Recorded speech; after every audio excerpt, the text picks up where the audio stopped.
Hello everyone, কেমন আছো তোমরা সবাই? আশা করি তোমরা সবাই খুব ভালো আছো আর আমিও খুব ভালো আছি। তো সকাল সকাল উঠে পড়েছি, ঘরের কাজ করতে শুরু করে দিয়েছি। যেহেতু আজকে এক জায়গায় যাওয়ার আছে, মেয়ের আধার কার্ড করতে যাব। তো এই দেখো মেয়ে বারবার এদিকে চলে আসছিল আর আমি মেয়েকে ওইদিকে দিচ্ছিলাম, যেহেতু পড়ে যেতে পারে। তো মেয়ে এখনও হাঁটতে পারে না। তো এই দেখো চা গরম করে নিচ্ছি, চা খেয়ে আমি মেয়েকে স্নান টান করাবো। আর এদিকে আমার শাশুড়ি ভাত বসিয়ে দিয়েছে, যেহেতু আমরা খেয়ে বেরোবো, তাড়াতাড়ি করে রান্না করছে। আর এদিকে ভাত হচ্ছে, আর এদিকে আমার শাশুড়ি মা সবজিগুলো কেটে ধুতে যাবে। আর নিচে এক গাদা সবজি, যেহেতু তাড়াহুড়োয় কাজ করে আমরা খেয়ে দিয়ে বেরোবো। তো আমরা খেয়ে দিয়ে বেরিয়ে পড়েছি তাড়াতাড়ি করে। তার দেখো বৃষ্টির কারণে দু সাইডে এত জল জমে আছে। আর হট করে দেখলাম বৃষ্টি চলে আসলো। বৃষ্টির কারণে আমরা এক জায়গায় দাঁড়িয়েছিলাম। তো যেহেতু ওখানে টাইম 12টা ছিল, তো আমাদের আগে পৌঁছাতে হতো, যেহেতু তাও আমরা লেট হয়ে গেছিলাম। তো আমি টোটোলাকে বললাম তাড়াতাড়ি চলো, নাহলে মেয়ের আধার কার্ড করতে পারবো না আজকে, আর 12টার পরে ছাড়া টাইম হবে না। তুমি তাড়াতাড়ি করে গাড়ি চালালে। এই দেখো আমরা এখন এখানে পৌঁছে গেছি। আর এই দেখো এই যে অফিসটা খুবই সুন্দর ছিল।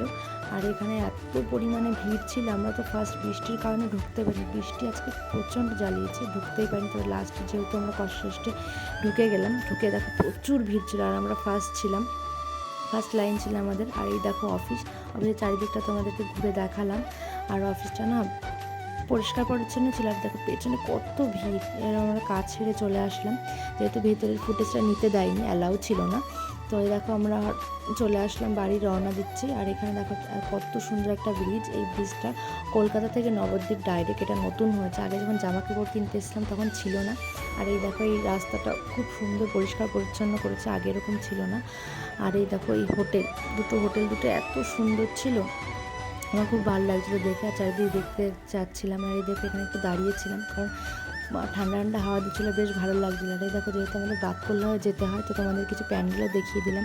এই যে একটা প্যান্ডেল তৈরি হচ্ছে, আর আমাদের বাতকুল্লা হয়ে কৃষ্ণনগর যেতে হয়। তো এই দেখো আরও একটা প্যান্ডেল দেখিয়ে দিলাম। এই যে গেট তৈরি হচ্ছে, পরপর প্যান্ডেল ছিল। বাতকুল্লা যখন ঠাকুর দেখতে যাবো তোমাদের সব শেয়ার করব প্যান্ডেল কেমন হয়েছে। এই যে একটা গেট তৈরি হচ্ছে, এই যে আরও একটা প্যান্ডেল হচ্ছে। তো বাড়ি চলে আসলাম, বাড়ি এসে দেখছি কারেন্ট নেই, প্রচুর গরম লাগছিল, তাই বসে পড়লাম। সারাদিন ঠিকঠাক খাওয়া দাওয়া নেই। তো আজকের জন্য এইটুকু, টাটা।